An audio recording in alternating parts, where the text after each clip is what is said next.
பல அரசியல்வாதிகள் நம்ம நாட்டில் செய்யறது தான். மக்களுக்கும் அதெல்லாம் பழகி போன விஷயம்தான். அதைத்தான் டெக்னிக்கல்கா ஸ்கேமுங்கிறாங்க.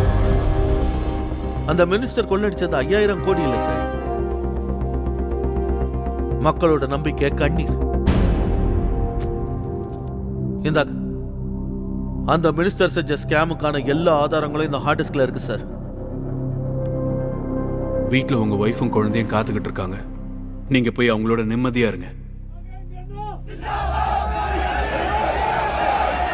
அந்த மிலிட்டரிக்காரனை உடனே போஸ்ட்ல இருந்து இறக்குங்க சார். அந்த மிலிட்டரிக்காரனை ஒண்ணு இல்லாம பண்ணிடுவோம். ஏயா இவ்வளவு நடந்திருக்குன்னு சொல்ல மாட்டியே? ஆஃப்டர் ஆல் ஒரு சோல்ஜர் நம்மள எதுக்குறதா?